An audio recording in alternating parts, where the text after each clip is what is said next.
You're listening to the She Lift Project podcast, a show dedicated to helping women achieve higher levels of success in the workplace. No matter where you are in your career, we want to help you grow.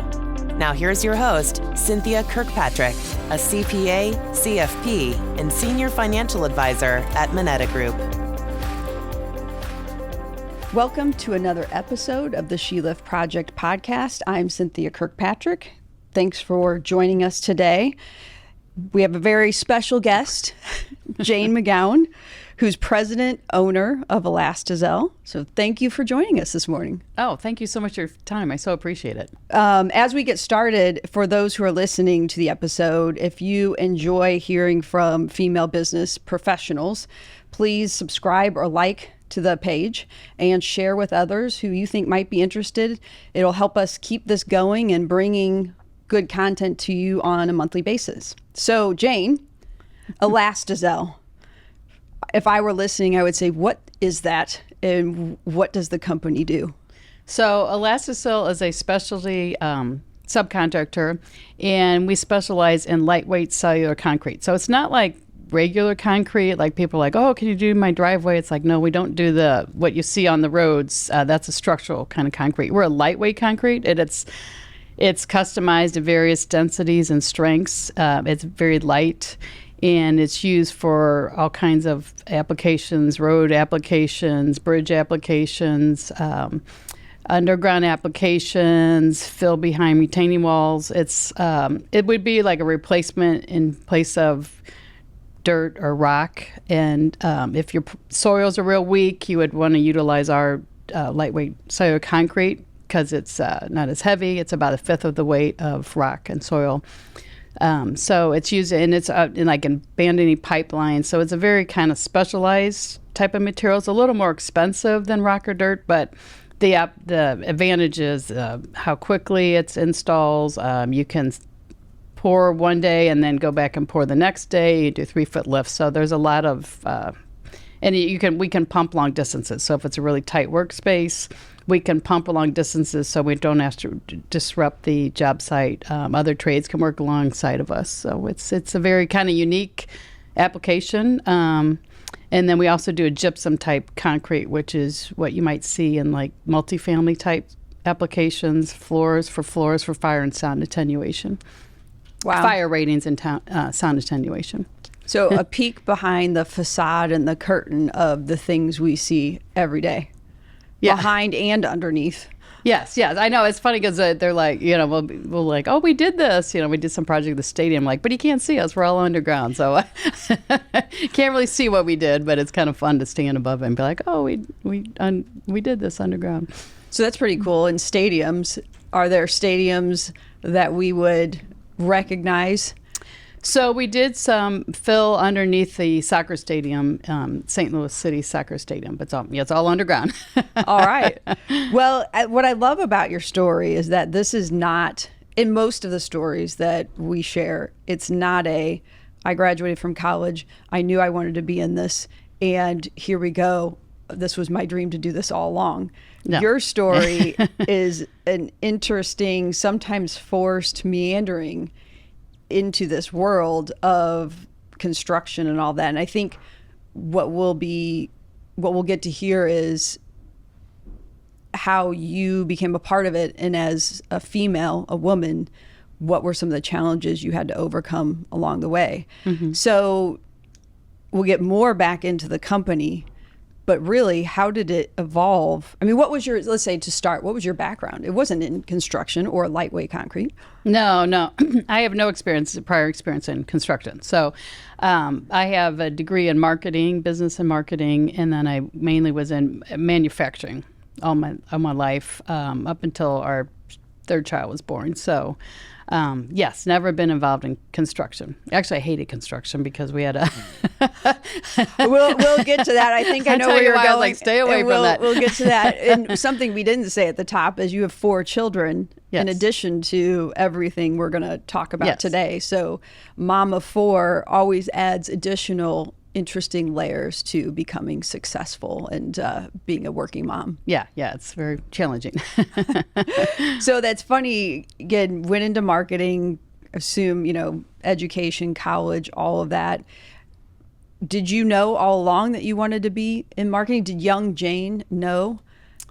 Well, I worked actually, it's funny because people are like, when do you start working? I'm like, I think I was the age of 8 because my dad would take me to, we moved out west and we were in, my dad would take, my sister would start, we were living it was about a 30-minute commute to school for my sister and I. So my sister had to be there at like 6:30 in the morning because she was managing some sports team. So we would get up at 6 o'clock, leave about 6 o'clock, 5:45, and he would drop off my sister, and then we would go and get, a breakfast or go to the gas station and grab somebody, and then I would go on sales calls with him because my school didn't start till 9:15. So I would go to actually like he would bring me on all these sales calls. And then he would pick me up at after school, and then my sister didn't get done till 6:30 at night. So he would pick me up from school, and then we go on some more sales calls until we picked up my sister. So I'm like, I feel like I was in sales and marketing like since I was a little kid. So it's kind of found out with my dad around, and I enjoyed just being around my dad and seeing how he was so good at interacting with people and taking good care of people. And so I always kind of knew I kind of wanted to do something in sales and marketing. Who did he work for at the time? So he had a few manufacturing firms. They were like precision metal parts, a machine shop. Got it. And what was that like? I just imagine you in, little outfits, uniform or not, with pigtails. Oh, yeah. Sitting there eating powdered donuts in the, the office with the customers. So, yeah, no, it was fun. But he would always take me and then it was funny because he would entertain a lot at night, and then he would take us all to. Like he may have to go entertain clients after he picked me up from school, or we'd take him to dinner, and then I go to dinner with these clients, and I'd be doing my homework sitting there at the table, and get home at 8:30, 9 o'clock. So and start all over. Yeah, that's right. Thinking back to that, what do a lot of kids might think, oh, but it sounds like maybe you picked up a lot. Looking back on that, what thoughts do you have? Yeah, I learned a lot. I really did.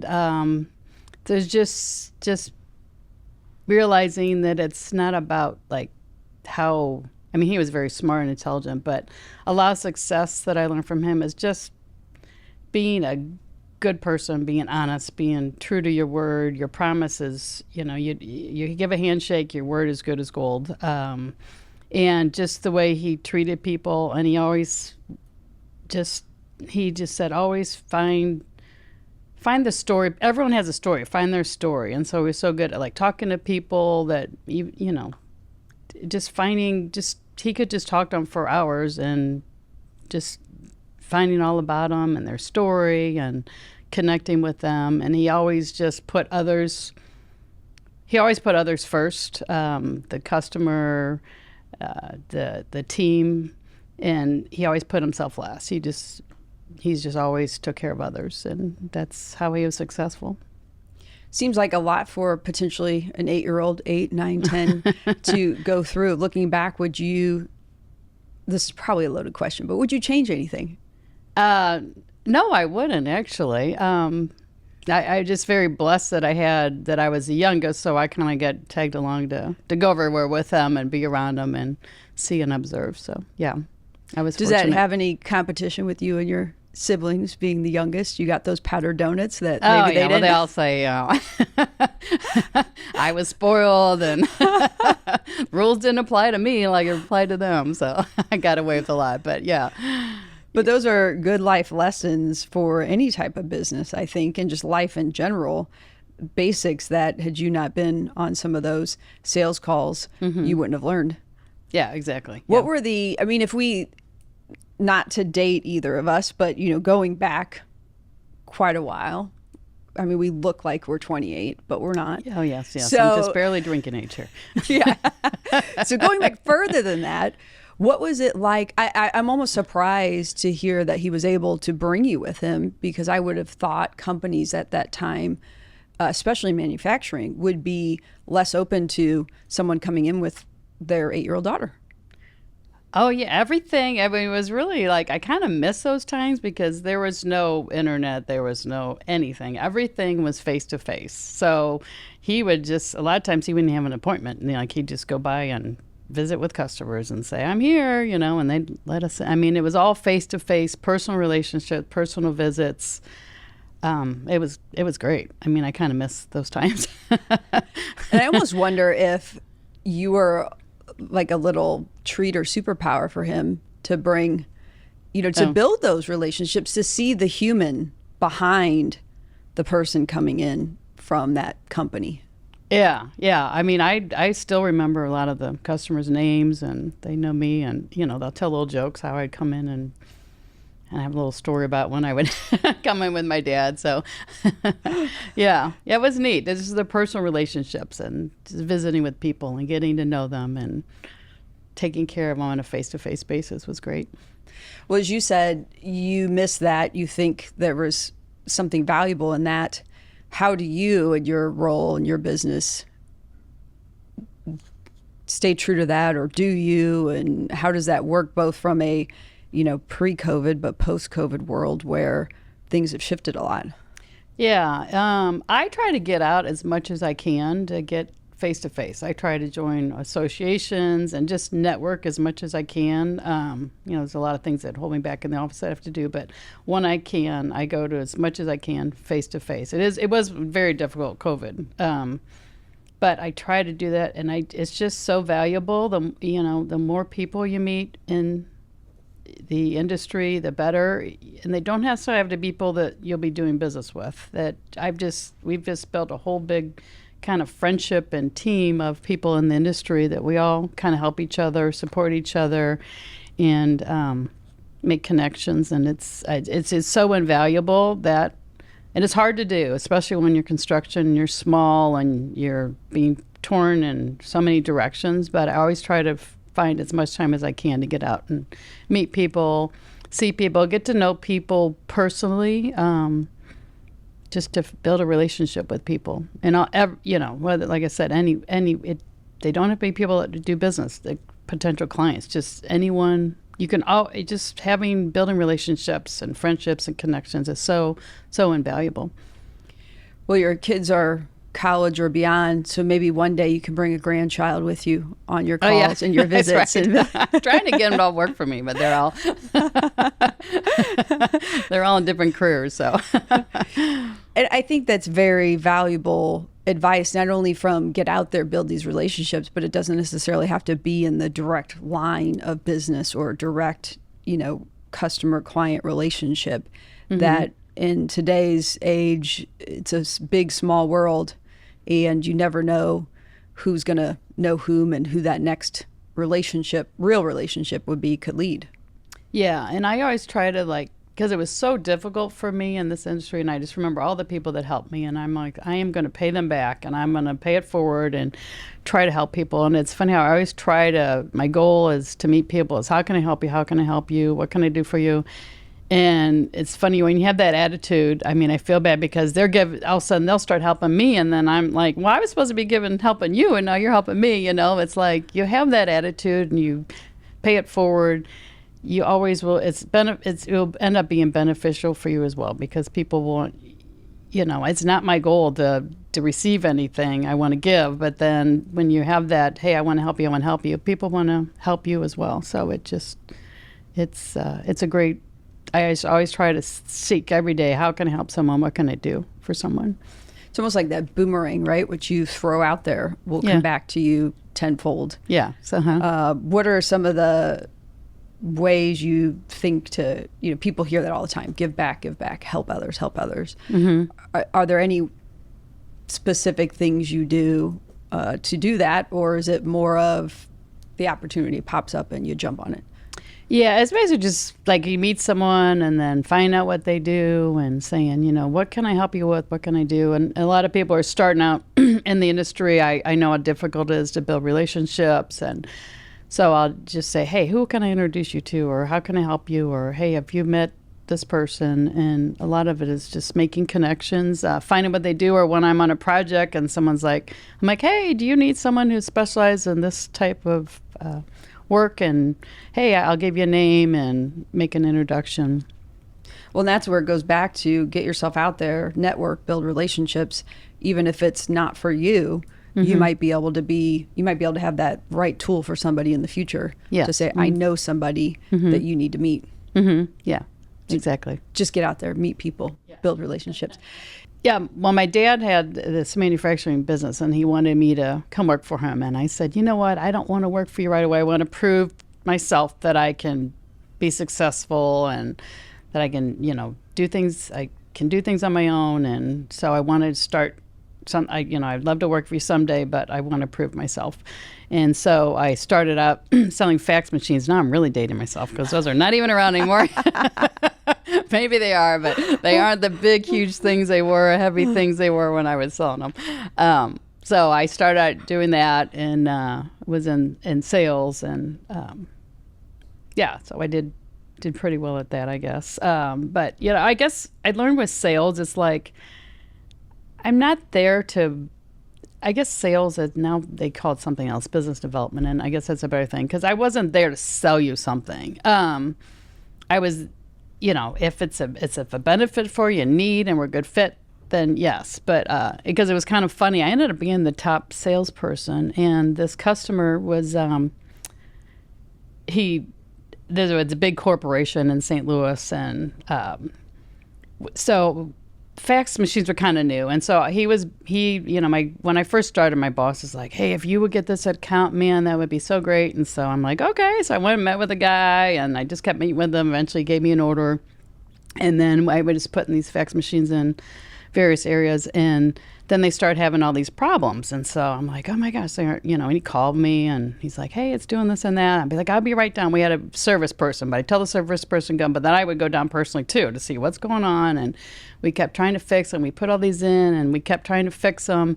And they were still having issues. And then he called me, and finally I was like, you know what, this is like, this can't be fixed. And so I was like, I am so sorry. I'm like, I don't think, that these aren't, I don't think I can fix this for you. And I'm like, I will, I was like, I'm going to lose my job here, but I'm like, you know what? I will they were on some agreement, and I'm like, just gather up what you want to return and I'll work it out. I'm like, I can't sell you these anymore. I'm so sorry. And I'll figure it out how to make it work for you. And I'm thinking, how am I going to pay? I'm probably have to pay for all these things. And I know what's going on, but I can't give this guy something that's not right, And so he said, okay. And then he called me back and he's like, do you have a pen? And I'm like, yeah.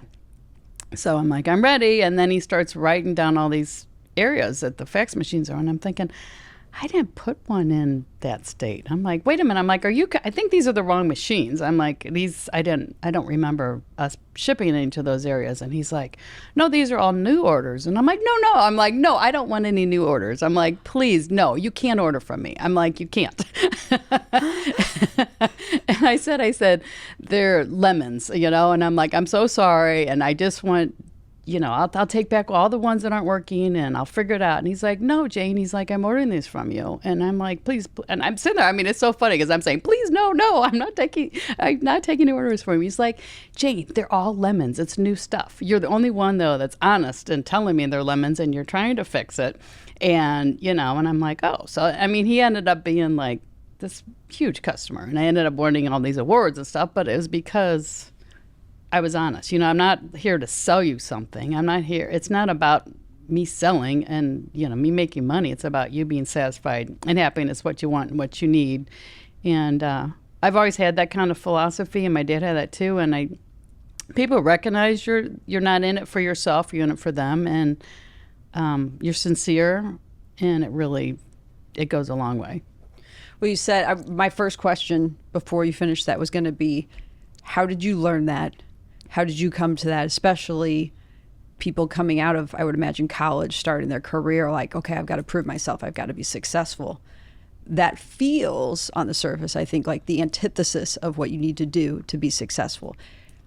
How did you learn this, figure this out? It seems like it came naturally to you. How, why? Yeah, I don't know. It's funny because I'm going to probably say some of the opposite of what people say today, but I was like, oh, here, you have to sell so much. I mean, I had goals and quotas and all that. I just tried my best. I never really paid attention to that. I'm like, I'm just going to try my best. That's all I can do. I've never been like, I have to meet this and I have to do this. And I'm not that with our company now. It's like, oh, we have to have, increase revenue, this and that. And then I'm not. I'm like, we just do our best, take care of people, and the chips will kind of fall where they may. And I've just kind of been, at times, sometimes you have rough times, but you have to realize, hey, just keep working, doing your best, and you'll get through it. And it's always just kind of led to success, having that kind of attitude, not like, hey, I have to go and sell this much and do this, and our revenue has to be this and that. You just give it your best and be honest and good person and do your best. And if you make a mistake, you say, hey, I made a mistake. You admit it. You take ownership of the mistake and you fix it. You don't make excuses, and then you learn from it and try to, kind of document, hey, and do a correction actions like, hey, we made this mistake and this is why, and here's how we're going to make sure that we don't do it in the future. And it's just, success is what it falls where it is. You have that kind of philosophy. That's what I found. So I think that's life, right? We have kids. She'll be 13 soon, 13, 15, 17. We'll just call it that. And we talk to them all the time, like, you can't be perfect. You are going to make mistakes. And I almost feel like making these mistakes younger to learn the message that you just said will help them in whatever profession or part of their life in the future, because no one's perfect. Yeah. And if you are, you're not pushing yourself. Yeah. I'm not perfect by any means. I'm pretty sure if my husband weren't behind the camera, he would say, no, you're pretty dang perfect, Cynthia. Oh gosh. Yeah, no, I'm so I mean, my mom was funny. She was like, Lucille Ball, like she was always, we were just like always just laughing because, this is like one calamity after other, so you have to have a little bit of sense of humor, like when you I mean, not with like the customers, but in life, when you do like, something, it's like, oh my gosh, so you have to laugh because you're not perfect. And if you're so hard on yourself and rigid and, boy, I can't make a mistake and I can't act, do anything out of line or anything, it's just creates a lot of anxiety. So, I feel like potentially more mistakes, because the harder you try to hold on so tight, you're more likely to break something than if you were a little bit more relaxed. Yeah. Easy to say. Yeah, that's right. Then do. So you tell your dad, I'm not going to work for you right away. I'm going to go prove myself first. And you do. Sounds like you landed, built this relationship, trusted relationship. They're your client. You're winning all these awards. What was your career like after that? Did you go work for your dad? Did you? So then I went into medical sales, and I lived at home. And it's funny because in medical sales, you had to get up you had to be there like at 5 a.m. for a lot of these hospital shifts. So I'd be getting up at like 4 a.m. and and I was like, it was, and then you worked late, and then I worked out of the home, and then you find late at night you're doing all the paperwork and doing all that. So he was like, oh my gosh, you're working so hard now, come on, like, I'm like, he's like, you proved yourself, like, I know you're gonna work hard, and did you tell him, like, but Dad, you prepared me for this, we had to get up so early for school and I went on these calls? Yeah, now I'm a little hard getting out of bed now, but I think I'm trying to catch up on all that lost sleep. Yeah, so then he was like, oh, come on, I think it's time. And then my mom was having health issues, and so, he's like, I think it's time. And I was like, okay. So then I went to work for him. And that was in the manufacturing world. Yes. Which, I would imagine, so correct me if I'm wrong, manufacturing, like the construction that you're in, bent more towards the male side of the world professionally, or is that not true? It was funny in the manufacturing, we were like the only, in what we did, we were like the only women. So my sister and I worked for the business, and it was totally male dominant. Yeah, I think, as being the child of your dad and then being a woman, sounds like it could potentially be two big boulders or obstacles to get beyond? No? Yes? So yes and no. I think it was kind of like, I think sometimes people just want to meet with us because they're like, let's just see what, women in this, let's just see what they're all, I'm like, we got to just see this, like. So it opened a lot of doors. It opened a lot of doors. But it was hard because, it was all mainly male dominant. But what was it like after they said, okay, let's just see what this is like? Yeah. What did you have to do, or how was that received once they did come in and they met you? Well, it was funny because my dad, I went, first day I showed up and I said to my dad, because I was from big companies where you had to have all this training and all this, and he's like, I was like, okay, I showed up, I'm like, what are you teaching me? And he's like, get in the car. And I'm like, what am I doing? He goes, go up Highway 55 and call on these manufacturers up there. I'm like, what? I didn't even have a brochure. I didn't have a business card. I'm like, what am I doing? He's like, oh, and he gave me a bunch of names, and I called him like, can I come up? And I think they just felt sorry for me. So I went up there and met with these people, and it was kind of funny because I do nothing. And then I'm like, here's what we do. And I'm like, but I knew nothing. I didn't know anything. And I'm like, I am so sorry. I'm like, I don't know really anything. Like, they were showing me blueprints. I'm like, I don't even know how to read a blueprint. I'm like, I am so sorry. And the guy showed me all this. Can you do this? Can you do this? I'm like, I don't know. And then it was funny because they kind of was like, oh, this girl's trying really hard. She's in a male dominant industry and she doesn't really know anything. And I mean, I came back with all these things to bid because they felt sorry for them. Like, well, how about this? Bring this back. See if you can, see if this is your capability. See this. I mean, I came back and I'm like, I did pretty good. I'm like, they gave us all this stuff. My dad's like, well, 90% of it isn't what we do, but you did a great job. There are a few things in here good, but it was funny because they felt sorry for me. And then they ended up being good customers. But you have to have we had the quality and the reputation, and we, did a great job, and we, all that was in place. So it wasn't as difficult for me. Because once we got an order, then they saw how great we were and how well they were taken care of. So it made it a little easier for me. But I mean, it was hard, but then that was back in the, gosh, that was a while ago. So that was back in the 90s. So there just weren't any women at all in that industry. So it sounds like a theme that, in the sales with the fax machine, you were open, you were honest, you were real. Mm-hmm. Do you think if you had gone into these places and, tried to bluff your way or, pretend that you knew more than you did, do you think it would have worked out as well? No, they wouldn't have trusted me at all. And I'm terrible. I'm not playing poker. I'm not doing anything because I am the worst bluffer. And I mean, if I would ever say something when the truth, all of a sudden I'll tell you 2 seconds later. Well, hey, wait a minute. If I said something, I'm like, well, I don't know if that's right. All of a sudden I say, wait a minute, I don't know if that's right. I don't know. I may be wrong. So I never go along with something if I feel like, wait a minute, I don't know. Maybe I don't know what I'm talking about. Let's just keep going. I just say, wait a minute, cut it off and say, I don't know. Maybe let me get back to you on that. So I think people appreciate that. They know you're honest. I don't think people expect you to know everything, and especially when you're starting out. As long as you be like, I don't know, I'll get back to you, and then you write it down, what all you need to tell, find out for them, and then you get back to them and give them all the answers. They appreciate that more than you just trying to sound intelligent, making up a bunch of stuff. Yeah, it's a good point. I mean, any more now, you can't know everything about everything. So being okay with the fact that you're going to figure it out, you'll get them the right answer.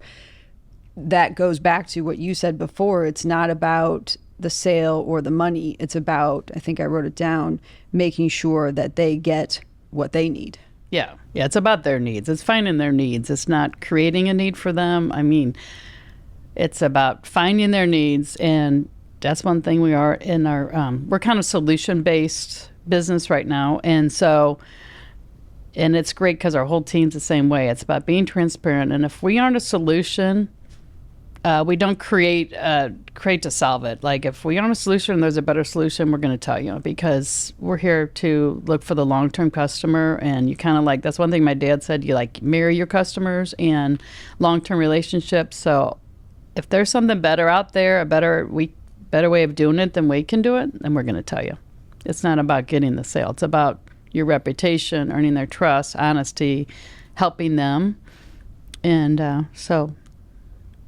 The other thing I thought of is, you're like going up Highway 55, calling these people. Well, maybe you should share. Like, what were all the emotions you were feeling in that moment?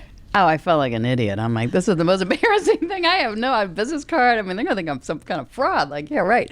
I have, we didn't even have brochures back then. My dad's like, oh, we don't need brochures, So I was embarrassed, but I was a lot younger then and naive. So I guess I was like, all right, I'll just go in here and say hi and tell them what we do. And I'll just say, I don't know. As get back to them. Rehabilitating perfectionist, when you were telling that story, I could just feel stress whelming up inside of me, like fear, potentially wanting to stop the car, quit, turn around. Yeah. And I'm thinking, how did she get over that? Yeah, I don't know. I don't know. I guess I'm just think, you know what? If I make a fool of myself, it's not the worst thing in the world. There's worse things in life, so I'll just go in there and be polite and friendly and explain what we do. And if I look like a fool, I guess there's nothing I can do about it. And explain what you do and what you said earlier. And if I don't have the answer, I'm going to go find it out. And I'll bring it back to you in an open and honest way. Yeah. Again, I'm going to maybe do another question of, seems like you may not have learned as much had you been fully prepped and prepared for those meetings. Yeah. Oh, yeah. Well, I mean, when you make a mistake or you do something that you're embarrassed about, it's like I don't forget it. And I'm like, oh, it just keeps like, I'm not hard on myself, but I am. I'm not a competitive person. Like, I don't compete with people, like say, oh, I never do that. But inside, I'm really hard on myself. But I don't show it. And so when I do something embarrassing, I was like, oh my gosh, this is like, I just kind of like beat myself up inside. But then, I got to say, you know what? I'm not perfect. And this isn't the worst that can happen. And I can prove them otherwise, or, I can make up for it or somehow. But yeah. Your worth, even if it isn't in that moment, right in that space. But either way, you've got the other skills to say, I'm going to figure it out. I'm going to be open and honest no matter what. Mm-hmm. And that sounds like maybe that carried you, knowing that was one of your superpowers, one of the many superpowers. Oh, I don't know if I have any superpowers, but we all have our values, and what makes us different than others is the books say, your zone of genius. So it certainly sounds like when you're coming from that space of openness, honesty, and wanting to help others, mm-hmm. that if you can know that and go into those situations, again, you learn so much from that. Mm-hmm. You may not be as skilled today without those potential stumbling blocks or fear factor. Yeah. So how long did you work for your dad for those companies?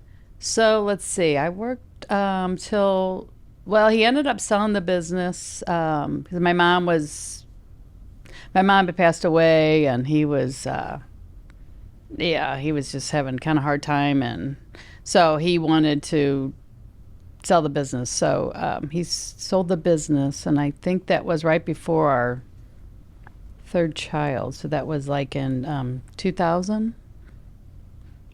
So what was your path then? What did you, I mean, I have 3 children. I don't have a fourth, although some would say my husband's the fourth. But what did you do then? Did you decide maybe did you keep working for them? Did you take a step back? No, that's a whole nother episode. What happened with that buyer was not, ended up not, I mean, it goes to show you, like, you have to have core values, good core values, and it just got kind of in the hands of the wrong person. So no, I didn't work there. And then so then I had there 2 more kids, and then I was so blessed that I was enjoying taking care of them, and did a lot of, like, as we know each other from from the grade schools the kids went to, like, just got so absorbed in volunteering and doing so much there. The Girl Scouts. I didn't even know how to play volleyball, but somehow I was a volleyball coach. We did the marketing together, school board, just room mom in charge. I was just so absorbed and had the best time and getting involved in that. And then I started to do other things, get involved with Little Bit Foundation. It was just great, just volunteering and giving back to the community and being able to be around the kids. So I did that. So you were still out there building the relationships, networking, even though that's not what the purpose was. But you were, as I'm hearing that, and I know what it takes to do all those things, again, you were still being you out there in the world, building those relationships, helping others with probably no idea of what was to come in your future. Yeah, that's right. I thought it was said. I'm like, this is great. Yeah, I mean, the role you're in now, the company, was not necessarily you sitting around saying, what can I do? Yeah, I was like, I was so happy that I was able to spend time with my kids, and then I was able to volunteer, and then I was filling out an application. I was going to go volunteer at Children's Hospital. I'm like, I want to help sick kids and be around them, and so I was filling out that application. So I was just trying to always fill, like, every free time I had with that the kids were at school, to volunteer and help others. So yeah, that was, I didn't plan on going full-time doing what I'm doing now. That was not in my cards at that time. So let's maybe talk about what pushed you. I think there were a few events that pushed you into going back to work, this company. Yeah. So it was, we had bought a house in like 2014. It was just like a great house. Like, we were so excited. We had 13 animals. The kids were all around all these animals, and we had dogs and chickens and just everything. And just great. Just, we're like, this is where we're going to be the rest of our lives, and grandkids here, and just raise the kids here. It was so fun. And then we were doing some renovations, and in February of 2016, the house caught on fire during the renovations, and I was in the house. Luckily, I was in there's so much. This is a whole nother story, but it was weird because I was at a retreat that weekend, by myself, and I had this weird anxiety there. I'm like, I feel like that house is going to catch on fire for some reason. I just had this weird thing, and I would wait till, like, the kids would get up at like 6 in the morning. I called 6 in the morning to make sure, hey, you up? And I don't know, I just had this anxiety. And then I got home that Sunday night, and then that Monday morning, I drove the kids to school, and I came home, and I got in the shower, and I came out, and the smoke alarm was going off, and I thought, well, that's weird, because I thought that the wires were even cut. Like, I think it was on the 3rd level of the home. So I was like, oh, it must be the guy working out back. He's creating some dust or whatever, and I didn't think anything of it. But then I went downstairs. I'm like, oh my gosh, like, there was smoke all over the house, and I had to run upstairs and throw on some clothes, and then I had all these dogs, 4 dogs. I had to get out of the house one by one. But it was, I guess I guess I was saying how blessed I was. Like, the house was on fire, and I ended up, when I went back to get the 4th dog, the smoke was so bad. I mean, it was black and thick and heavy, and I was like, I go back in there and try to find that dog. I'm not going to make it. But I was so, like, and I called my husband, and I'm like, I was so calm. I'm like, but I felt terrible that I had to leave the dog in there. I was really distraught about that. But I was like, almost like relieved, because I'm like, I felt like this was going to happen. I was so scared it was going to happen with these kids, and they were going to be sleeping, and I'm like, the house on fire. It's like, what? He thought maybe I just like, burned something, like microwave. There was smoke or something from some microwave popcorn or something. He's like, what? I'm like, no, there was big black billowing smoke coming out of this house. And he's like, what? I mean, there were 3 districts come, and I mean, it was all on the news and everything. And but I was know so what happened? What started the fire? Yeah, it was from one of the wiring from the electrician. So. But I was so relieved, because I was like, I had a feeling it was going to happen, but I was like, thank God it was just me there, because it's such a traumatic, like people who've had, like I've never, you never know about anything until you go through it. And it's such a traumatic experience to sit there and be in the fire, and your house is on fire, and you're trying to get out, and to see it and to witness that. And I know if the kids had been there, I would have gone back in and gotten. They would have been screaming about that 4th dog, and I know I would have gone in and got there. So I'm like, I am so blessed that I had a feeling in my gut for some reason on this retreat that something bad was going to happen, that it happened, and it was just me, no kids. So I was like really upset and distraught, but I was also kind of felt like blessed, I'm like very, very blessed that this happened this way. Which I think there's 2 ways you could go with an event like that, right? Mm-hmm. Be the route you took, and then the exact opposite, where the world's falling apart, everything's awful, and why me victim mentality. Yeah. So. Yeah. Yeah. How is it that you went the path you did? Yeah. So, well, it's funny because a neighbor came out, and she brought me a blanket, because I was like half dressed. I mean, I was like, I came out like, because I was in the shower, and I think the alarm had been going off for quite a while, but I didn't hear it because I was in the shower. And so, I mean, I was barely dressed, and it was freezing cold out. So she comes and gives me a blanket, and she just starts bawling, crying, and I'm consoling her. I'm like, it's okay. So I'm guessing in St. Louis, this was in the winter sometime? Yeah, it was in February 8th of 2016. So yeah. But yeah, she was crying, but yeah, and I have to. It is, and it's a very tragic event, and it's something you can't ever get out of your head going through that. And there's even worse. The worst thing is going through all the insurance stuff, and I mean, there's just all the stuff we had to go through with insurance and trying to get reimbursed and trying to fix the house properly. That was just absolutely terrible. But you just have to find the good things in it. And I was like, I'm so blessed that I'm alive. We're all alive, and it's funny, because I thought for a minute, I have a few seconds that maybe I could run in, like when I was going to the dog, I didn't realize it was going to be that black when I'm back in. I'm like, I might have a few seconds I can grab. What would I want to grab? And I was like, I could care less about anything. The only thing I wanted, I thought, God, I wish I could get like the videotapes of all the kids, like when they were being born, to see that, or pictures.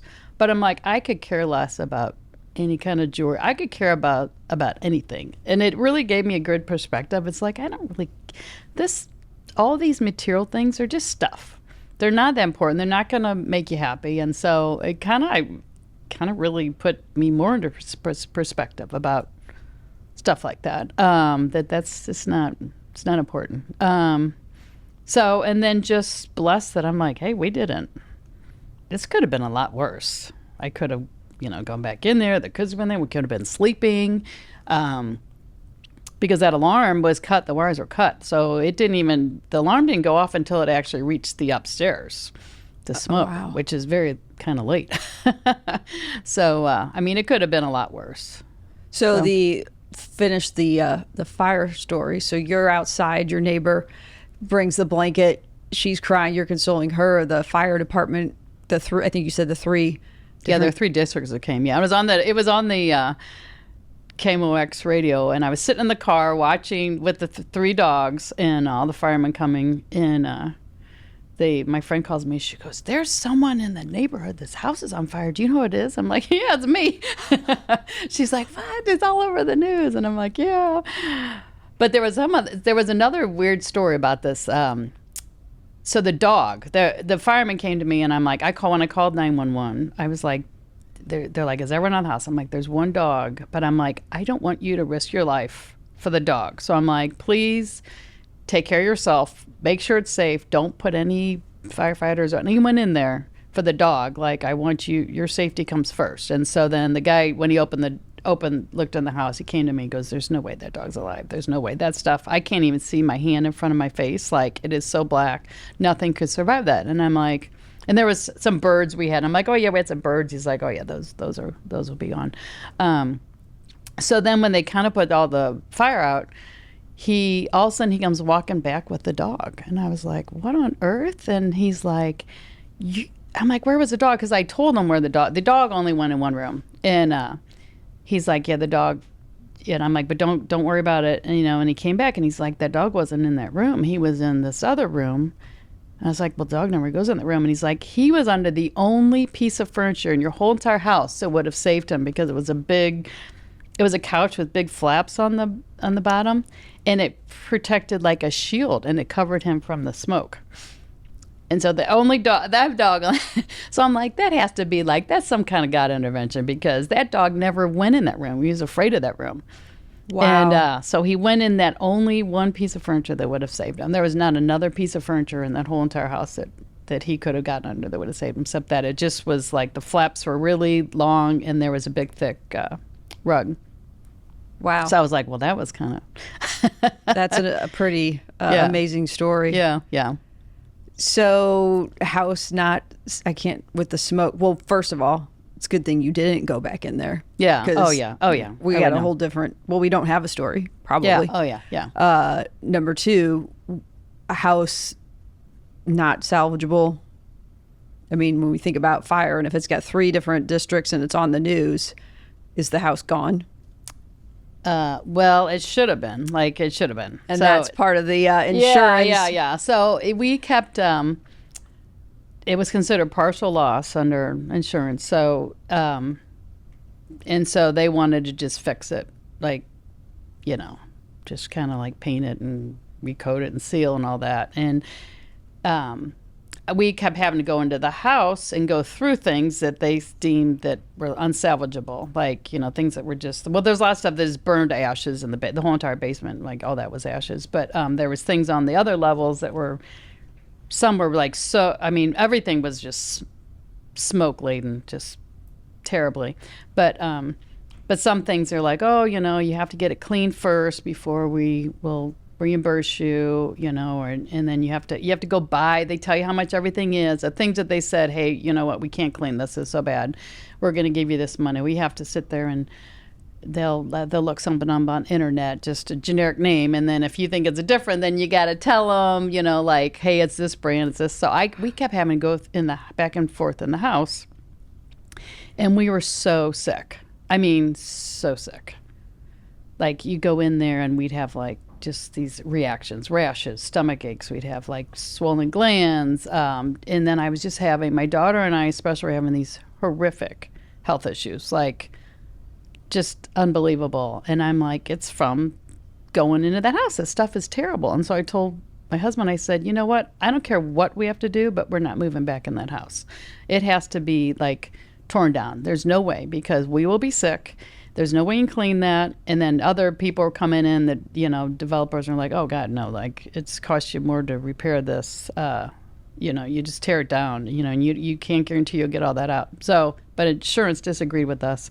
And so I said, you know what, I don't care what we have to do. If we have to start over, we'll do it, because I'm not putting the family back in there, and I'm not going to repair it and then let someone else's family move in there and let them get sick. I'm like, it's just not going to happen. So we kind of fought with insurance. We didn't make the repairs and kind of had to fight it out in court. But so that was a long process, and like I said months. I mean, more than months, years. Well, it was 7 years later, yeah.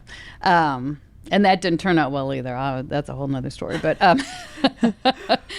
so anyway, I said, I don't care what I have to do. I have to go back to work. Well, then he had to start a new job for the startup, and they had a big series of layoffs, and so he got laid off. So he didn't have a job. We basically started all over, and we were taking all of our savings and everything that we had saved and built up to rebuild our life from this fire, because we weren't getting reimbursed properly from the insurance company. And so I'm like, oh, I need a job, and he's like, well, now I need a job too. And I'm like, as long as it's not construction, because I was just like, I hate construction. Every time we got involved, it was one nightmare or the other. And then I'm like, now the final straw was our house burns down. And so when he was leaving his company, a guy said, hey, there's this company that I'm dating this girl, and they might, it's not for sale, but they might be interested, and it's in construction. So my husband's like, are you interested? I'm like, no construction, no way. And so then, but then, I'm like, well, let's talk to him. And then we kept talking to him and talked to him. I thought, you know what? I feel like this is where God's opening the door. I'm like, even though I'm like, I kept saying either, God, you're like, open the door. You got a funny sense of humor sitting there open. Construction. Yeah, right. And, but I kept thinking, man, this is where the door is being led. And so we talked for about a year, and then none of us had a job, like, for a whole year. And my husband was like, we're not doing it. I don't want to do it. It's not, I've heard it's a really tough industry. It's really hard, very difficult. I'm out. And so I was like, I feel like, it was like, and he's like, we didn't really know much about the company, like, because it really wasn't for sale. So we couldn't go in and they like start, talking to everyone and seeing, we had no idea. It was kind of like very little knowledge too, And I said, I think this is the direction I'm being called. I'm going to do it. And he's like, okay, well, go ahead. So yeah, it was just a leap of faith. It was basically a leap of faith. And everyone's like, you're crazy. Like, they'd ask me questions about, I'm like, I don't know that. They're like, how can you be doing this and nothing, you don't know the answers to all that. I'm like, I just feel like this is where God's opened the door. So a pattern in your story. I don't know, but I know myself well enough that I'm going to figure it out. Yeah. So that's how I just went ahead and went through with it. So, yeah. So you take over this company in a field industry you know nothing about, and this type of concrete is special. It's special, and it's difficult because it's solution based. It's dealing with engineers and architects, and yeah. And what year did you? 2018. That was 2018. Yeah, January 2nd of 2018. So about 2 years. 2 years after the fire. Yeah. Mm-hmm. This comes to fruition. Mm-hmm. And how do you step in, or how does this happen? Do you just walk in one day and say, "All right, I'm the boss"? So yeah, it's a small company. So there's at the time there's about 10 employees. So the people that previously owned the company came in and introduced us, and I asked my husband, I'm like, you got to come with me and help me out here a little bit while you're thinking about what you want to do. So he's like, okay, I'll help you. But so, we went in and she just kind of introduced us, and I hadn't met any of them. I didn't know what I was walking into. So, yeah. So curious, because there's been times in my life where, I'm coaching a soccer team. I have a male assistant coach, and the refs in the opposing team automatically assume he's the head coach and go talk to him first. How was that like, both of you and your husband walking in? Was it clear? Did they treat you any differently, your husband any differently? Or since it's 2018, we're beyond all that? They want to go more to my husband and talk to him, and yeah. And how did that work, or how did you change that or adjust? Well, we kind of work as a team. We're small and we all wear many hats, so I don't really get too concerned about that. So is it just kind of with the other things coming in, being open, honest, but also saying, no matter what, we're going to figure this out. Yeah. And it's all, it's like I don't have every single skill set there is to run a business. I don't have it. And I'm still learning a lot of it. So it's maybe a humbleness and like, you know what, I don't have it all. And I can't do this without everyone. The company is not me. The company is us. And so we just kind of work as a team. And, it's kind of thankful, like my husband and I are opposites. So it's good because with his strengths are kind of my weakness. He's more of detailed. And then what my strengths are, I know he doesn't have any interest in kind of that. So it works out well. But we just we always work it as a team. I treat like when you go, hopefully when you, and this is one thing that, my husband's like this too, and my father, like you go to a table, my dad never had business cards or titles because it's like, it doesn't matter who's who in the hierarchy. We're all the piece of the pie, and we have to be a pie, it takes all of us. So it doesn't matter what our title is. We're all just work as a team and we all bring something to the table, and that's how I kind of work. So I'm not really too caught up in like, hey, they're kind of not giving me the time of day because I'm a woman and all that. I just kind of like I don't let that affect me. I think you get in your head and kind of mess with your confidence a little bit. It's like, you know what, we all bring value to the table, and it doesn't really matter. I was going to say, it probably comes back to that, like knowing your worth, knowing that you have strong skills that you bring to the table, so that that mess on the outside, you don't have to let it seep in. No, I really don't. I don't let it. I don't really let being a woman bother me at all. I don't. Some people may treat you like inferior, but I just don't. I don't really let it bother me. It's like, like let just be who they are. Like, like I'm not gonna let it bother me. So kind of not to put words like that's your thing, not mine. I know what I bring to the table. I'm going to show it either way. Yeah. And if at the end of the day, something you had said earlier is like, I'm not here to sell anybody anything, whether it's people on your team or elsewhere. I'm going to be me. And it's all about people getting what they need in the end. It's all about doing your best and taking care of people. And I just, like my dad always said, like, and my husband, everyone in our company, you take care of people, and in return, you'll be taken care of.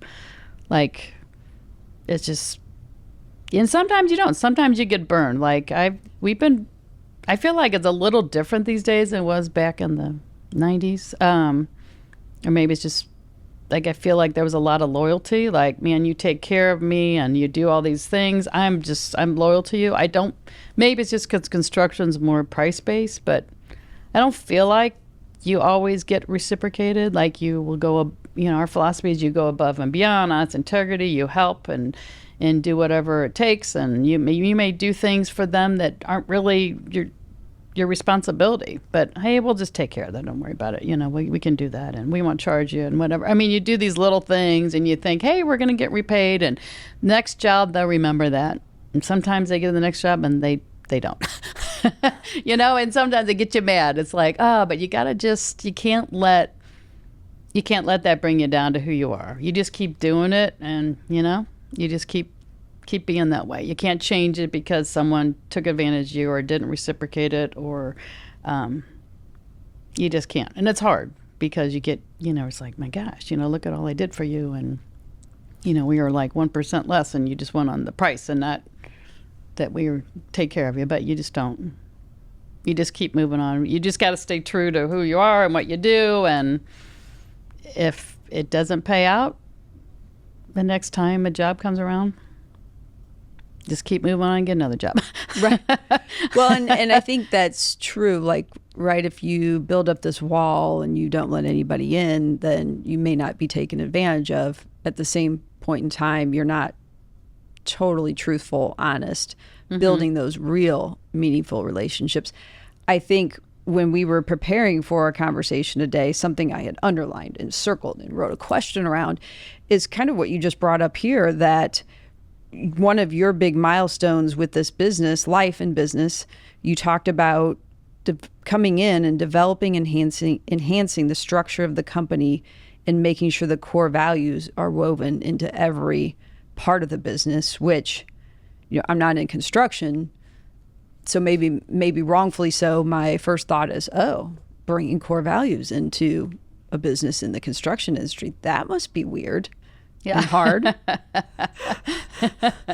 Yeah. So it was just making sure that the right people in the right places, and we all had the same core values and beliefs, and treat customers we're all in the same agreement on how you treat customers, how you go about a job, how you go above and beyond. And so it was just kind of like, I had to make some changes in some of the organization, some of the people, but now everyone on our team has the same core values, and it just makes it easy. I mean, people say, well, you're just easy to deal with. It's like, yeah, we're just easy. Like, we're all kind of, it just makes it easy when you just have all the same core values, and they're woven into everything you do, and everyone on your team is on board with the same, but they're all I'm just lucky, I'm blessed, because I didn't know any of these people, like, and I mean, I'm blessed because some been around 30 years. They have such phenomenal expertise that I don't have, it'd take me a long time to get there, if I even could get there with the expertise they have. So just very blessed, and they're all the same belief. Like, it wasn't hard to get, once you get the right people in there.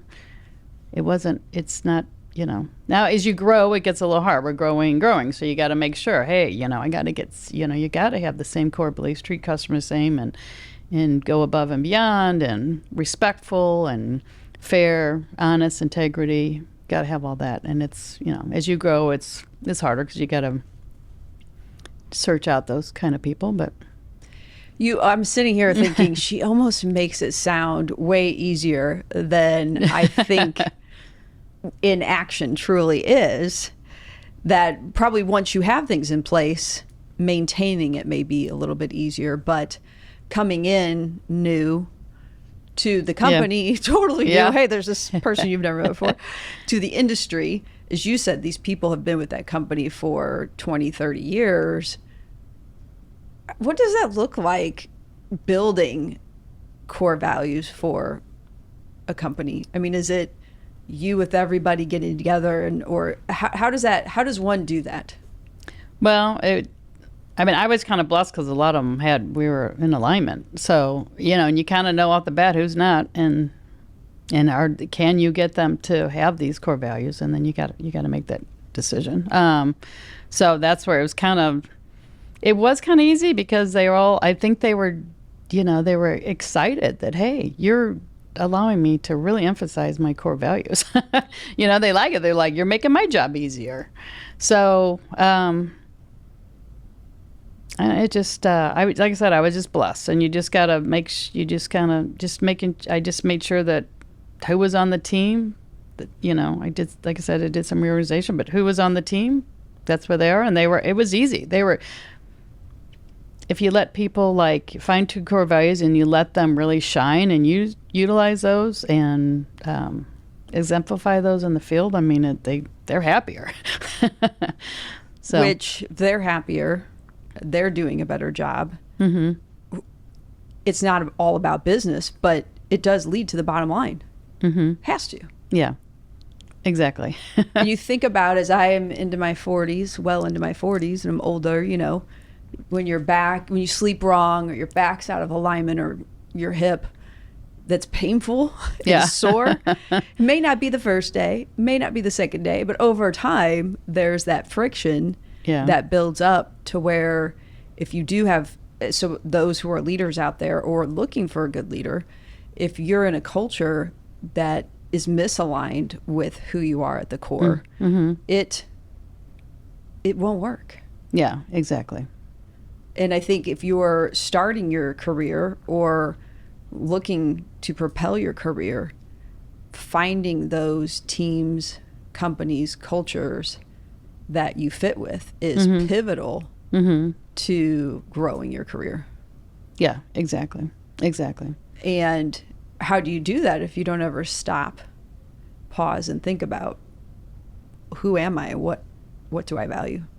Yeah, exactly. Yeah, it takes a lot of defining who you are, what's important, your core values, and communicating those and assuring that everyone's in line with them. So, but it's not. I know you said I think it's not easy. This is the hardest thing I've ever done, by far. I mean, it's just construction is so hard. It's the hardest industry, and manufacturing, you could build like clients, and those are your clients, and you do a good job, and they like that. They'll stay your client forever. But construction is constantly by the project, and so, especially on like public bid jobs, I mean, you're constantly dealing with different people, and even though you may be the same company, you're dealing with a totally different project manager. So it's always constantly trying to build relationships, and there's just always trying to find. I mean, I just can't. Now we go to other states. We travel all across the country. It's like there's not enough time in the day for me to build relationships with the people that I need to build relationships. And then nurture the ones that I have. You just constantly got to be working, building relationships and networking. It's hard. So you haven't cloned yourself yet? No, I don't think you want to clone me. I don't know. You've been pretty successful so far and have overcome a lot.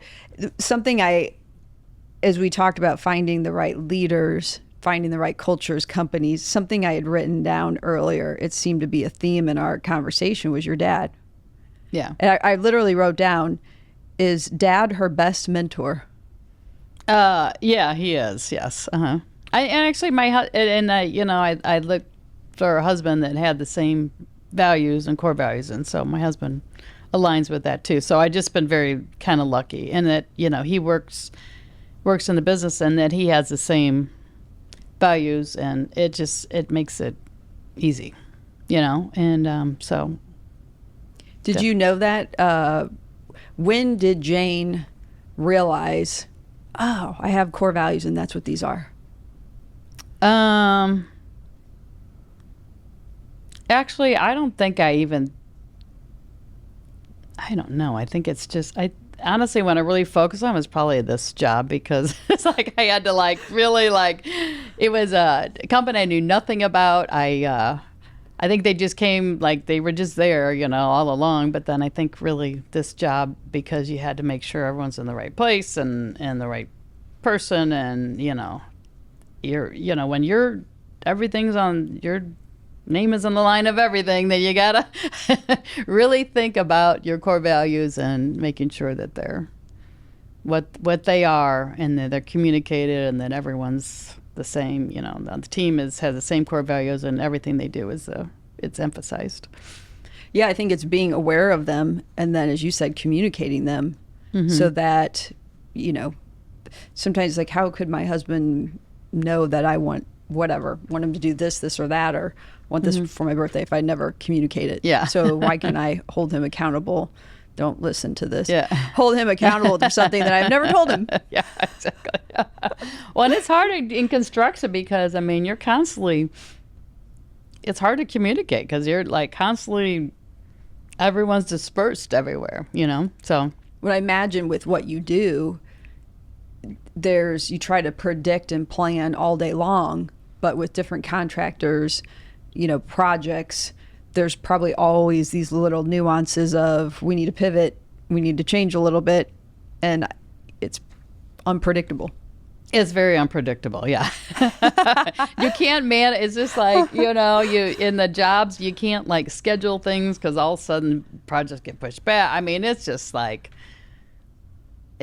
it's a difficult task. Construction is so many facets of it, and you can't control them all. You just kind of gotta be flexible because things are constantly changing, and schedules, and then you get material shortages, and it's just all kinds of fun things.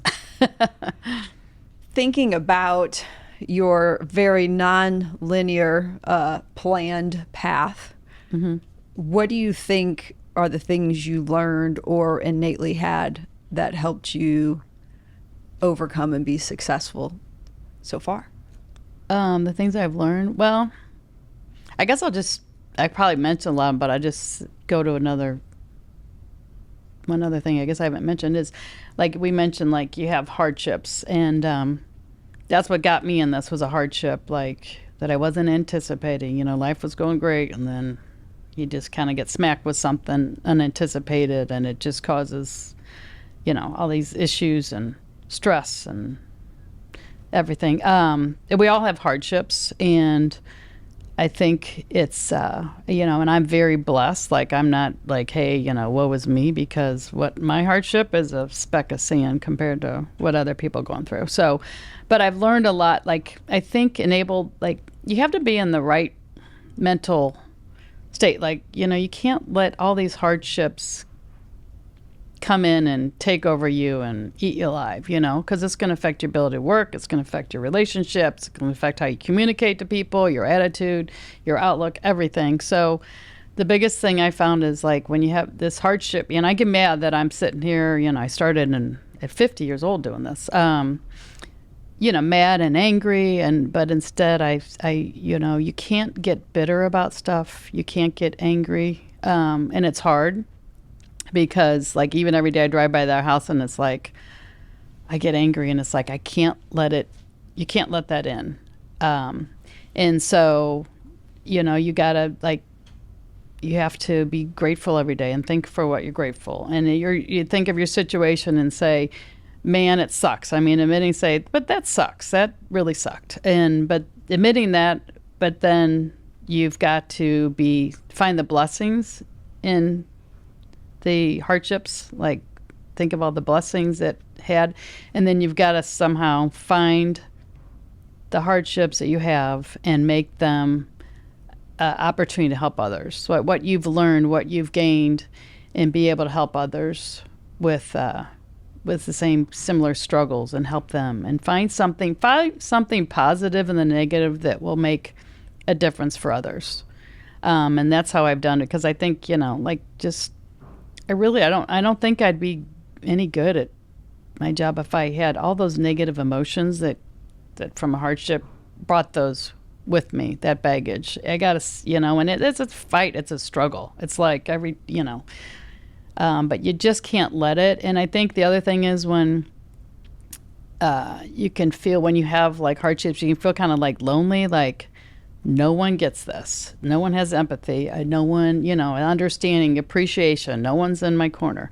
And you think you have to understand that people don't get your hardship because they aren't you. They haven't experienced it. They don't have the same backgrounds. They don't have the same coping skills and all that. So people aren't going to, like, you have this expectation. People are going to do this and then, and they're going to, you know, like, I've had this hard. They aren't. They're, you know, so you have to understand that, like, because you can get mad, like, people aren't supporting you or this or that, but it's like, hey, it's okay, because they don't understand. They aren't me. They haven't gone through this exact thing, so they're never going to completely understand. And then I think, like, my faith has really helped me through a lot of that. I mean, there is one being that's always in your corner and understands, and that's God. So, you know, like, that has carried me through so much of this. And so I think what has kind of helped me be, you know, it would have been detriment carrying these feelings. And once you get, like, bitter and angry, then it seems like it's so much easier to get angry about the next thing that happens. It just builds, and it's layers and layers, and we constantly got to fight to not let that enter into our being. Wow, I keep thinking, you know, I'll just ask, we're almost done. I'll just ask one more question, and you come out with such great new stuff. And the things I was thinking of when you were saying that is just, you be you. Yeah. You can't control you can't control, worry, be brought down by what you think others should be thinking or feeling, or that empathy, all of that, because they haven't gone through your hardship. And, you know, that the core values and the feeding, like, what you feed will grow. So if you are feeding into that bitterness, that negativity, that's going to grow. If you're feeding into the positive, while I believe much harder to do than to go to the negative, you'll keep feeding that, and that boomerang will come back to you in a positive way. And all the books out there like James Clear, or the 1% better every day, or building your habits, it's not overnight that I go from tomorrow I'm going to decide I'm going to be a more positive person. It's 2 steps forward, 1 step back. Exactly. It's not a perfect path, and it's hard work to continue to look at that. But your story shows that even with quite a bit of hardship, that it can, with the right people aligned with you, with the right heart and intent to help others, that it will get better if you put the work into those spaces. Yep.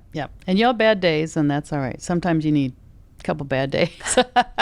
Sometimes it's okay to have that, like, I'm going to go by myself, have a little bit of pity party, but then, as you said, because I wrote it down, it's like, admit it, admit the feelings, admit whatever that anger is, but now focus on how are you moving forward. Yeah, exactly. In that positive way. Lots of pieces of stories about your successes along the way, your mindset to get in there and overcome, which is amazing. Being honest, really out there to help others. You're inviting those people into your world and getting more business because you were honest. And I think about the faxes, the fax machines, and stepping into worlds and into conversations and moments that you weren't 100% prepared for, but going in with curiosity, openness, honesty, taking over and expanding this company through core values and gratefulness, and just that centered on the right things, and continuing to grow in that way with this company. So people who want to learn more about what you do, know people in the construction industry who should meet you or talk to you, they find you through the company website, LinkedIn, things like that? Well, the websites, that's something I have been working on and haven't accomplished too much on that. That's on my to-do list. It's been on there for quite a while. So the website isn't quite what it needs to be, but I'm on LinkedIn. So like I said, I'm a like I said, I like to go face to face. I'm just learning about this technology. I'm not the best at like the social media stuff and all that, but nor, be you, right? Do what you do well, and eventually you'll get those other pieces in place with the right people to jump on board with you. And, you can't do it all right off the bat. You got to build. Yeah, exactly. Yeah. It's funny, as we saw each other this morning, you had said, if you want to just erase this podcast and not release it, you can just do that. And I won't be offended. A lot of us, and I think especially a lot of women, downplay our stories, downplay what we achieve, because there's always more to do, especially as a mom. But so much good information and content, whether you're in the construction industry or not, or you just want to hear an uplifting story. So I just want to say that there's no way this thing gets scrapped. There's no way that I keep, as we go along, I'm like, ooh, that's a good little snippet. Ooh, that's a good little snippet. It's been amazing. So I appreciate you taking a chance, being willing to go on this journey with us, and to be vulnerable, open, and honest, and share so much good stuff that others will get so much from. So thank you, Jane. Well, thank you. I appreciate it. This concludes another episode of the She Lift Project podcast. To hear more episodes of the show, subscribe wherever you get your podcasts. And to learn more about our mission of helping women reach higher levels of success, visit sheliftproject.com and sign up to receive the latest news, ebooks, videos, and more.